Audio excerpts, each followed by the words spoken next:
السلام علیکم و رحمت الله تعالی و برکاته. دوستان عزیز، خداوند نگهبان هر یک قدم شما باشه که الحمدلله همه وقت برای ما هستید. دوستان عزیز، خواهش میکنم نگذرونید یک موضوع مهم گوش کنید.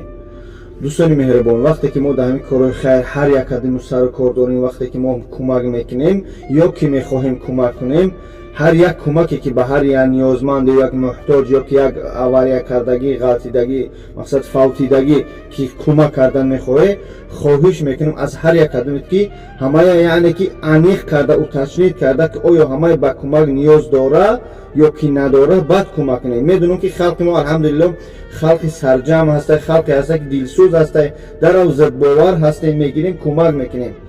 وقتی که مثال گپ باز من چه در نظر دارم، دین یک ویدیو رسپرسانه چید به تمام سایت ها یک برادر در مگزین از حیات گذشت میگذره، از حیات میگذره، مقصد به خدای الهی همه میگیرن در تمام سایت ها پهن میکنن.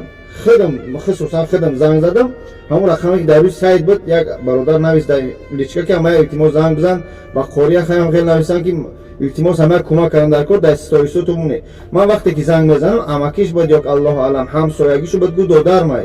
مقصد ما با کمک نیاز نداریم، ما الحمدلله هم اولاد سرجم هستیم، اولاد مقصد سستانیم، خوبه که ما همه خود ما دادر خودمون کمک کنیم، راهی کنیم. التماس یگان چیزی نه در کار نیست، اینترنت پرفان در کار نیست. دلار عزیز برادر کدمی در پادپیسچیک در کار ای 2000-3000 گیو میشن دمای بسپارو وقتا پادپیسچیک بخور. برای پادپیسچیک خونه کسی مقصد شرمنده نکه، یک برادر دادر یک دیگر شرمنده نکه. او از همون مرده همه از همون اواری همه یگان اولاد شاید درک داره یا نداره، وقتی که شما در همین سایت ها میپرتوی تو با هم مرده با اونجا میزنه یا که مادرش میزنه این فرق میشه یا پدرش این فرق میشه یا آکش، و هم خاطر التماس در این کارو احتیاط باشه.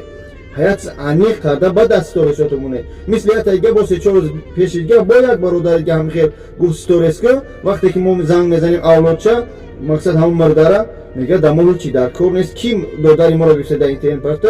من سایت اسکرین شات کردم پرتوختم، شاید هم برادرم من تماشا کنن، گفتم این علمی کردگیشه، یعنی که جوراش گفت که همین کمک در کاره شما انیق کرده. التماس خواهش میکنم از هر یک کدوم برادری که در این سایت ها سرکار داره یا داداری که میخواد کمک کنه یک ز انیق کنه. وقتی که یک از نوع ترامج سایت اپامینون میکنه که دستور رسید بمون، زنگ بزن انیق بعد بمون.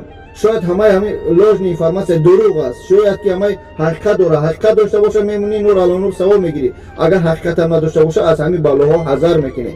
وقتی که یک کس مادر خواهر وقتی پیش گیریه مینه با اشک مقصد چشم میبیه با پیش که من کمک، اول از شوهرش پرس، از مادر و پدرش پرس کی هستی چی هستی، بعد بگی خواهر و مادر در اینترنت پرتوی. خواهش میکنم برادری با همین سر کار مقصد بلاگری که سر کار داره انیق کرده، برای که ما میگیریم میپرتویم از سایت ما چند کسی که مثلا اسکچر میکنه همون ویدیو را در دیگه سایت ها میپرتویم بدونه که وای همون خواهر دیگه ویدیو ایمان اودالیش که یک کسی دیگه میمونه 2 سال بعد دیگه در یک جو لیستد میکنه که همون صورت زنش میبینه. شاید همون خواهر اون محل در مقصد به شوهر بده که گروه همشه بیوه بود، وقتی شوهر میکنه 2 سال بعد میبینش میگه که نمیدی در اینترنت به شوهر همین چی سیاهی در زندگی همه. یا با هم خاطر خواهش میکنم برای پرسموتر یا لایک، برای کامنتر یک چی نگیره حرف زنه پرتوی. خواهش میکنم فلانی بخواب با سایت ها شدون میگیرم. التماس از خدا بترسه، هر کدوم ما خواهر داریم، دختر داریم، فرزند داریم، التماس خواهش میکنم یا بار یکی همین کارو احتیاط باشه. مقصد احتیاط کرونا میگن که استفاده برای هر یک چیزی که میبینه. خواهش میکنم دوستان عزیز، دنیا کیلو هیچ نمینه، یک کس پس دادن در این دنیا کاری مردانگی و جوان مردی نیست.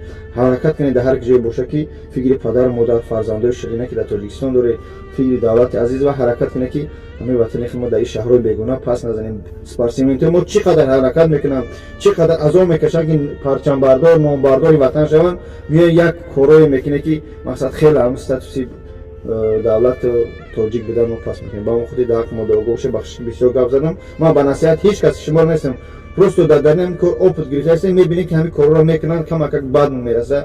خواهش کردیم که مقصد خواستیم کمک به شما برسونیم. خدا نگهبانی هر کدومشون در حق ما دوگوشه. السلام علیکم.